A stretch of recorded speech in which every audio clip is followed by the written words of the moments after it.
I'm Mark Stevenson, and I was art director on Kameo Elements of Power. The first person to influence the look of Kameo was an animator called Richard Bauscher. He had worked on previous Rare titles and was trained in classical hand-drawn animation. An obvious visual starting point for Kameo's character is that she was a fairy and a princess, although later to be called an elf. She needed to look graceful, feminine, and in touch with nature, but also be a strong female lead. First and foremost, ideas for how our characters look comes from what they do in the game and those practical considerations. Kameo always had a magical hit bag from the outset because she needed somewhere to store things. She also had the jewelled headband because we needed to contain the element of power. In contrast, Callus is pretty much a classic archetypal villain design. From the outset, she had the black dress, the dark hair, the pale skin, designed to be the opposite of Kameo's goodness.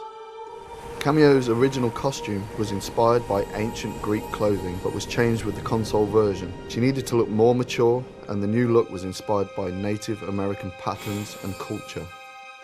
In the GameCube days of Kameo, we had plans for a larger number of monsters across more elements.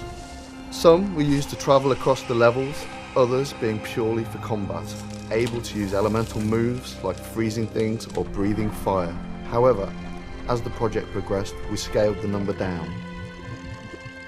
Each environment had to work to our elemental mechanics.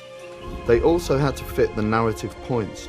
We drew the Fairy Kingdom as a floating island, and this was really to portray it as a heavenly utopia in the sky where these unearthly magical creatures lived.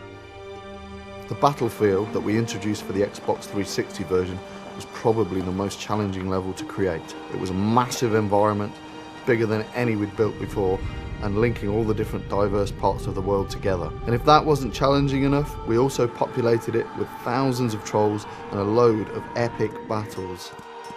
Again, abilities define how trolls look. Regular trolls look strong, muscular and powerful, whereas the archer trolls are much easier to defeat and look less imposing and less protected in their light armour. The bomb trolls are little irritating guys that are obviously weedy, so use bombs to keep you at bay. We did have elemental trolls too, designed to be funny hybrids. They tried to capture the use of magic by splicing elemental monsters with trolls and created these mutated but funny freaks. The troll tech, being a fantasy world, had a kind of steampunk powered aspect applied to it. There was always a strong intent to create a clear division. Kameo and the monsters represented nature, magic and the mystical, whereas the trolls were about brute force and technology.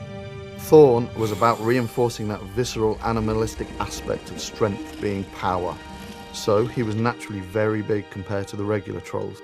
We had a couple of early designs where he was more demon-like, but these felt too far removed, so he came back to looking closer to the other trolls. The project was a labour of love. 6 years, 3 consoles, but still we finished and released it. Kameo got a lot of fans, and I would really love to make another one. It allowed us to let our imaginations go wild.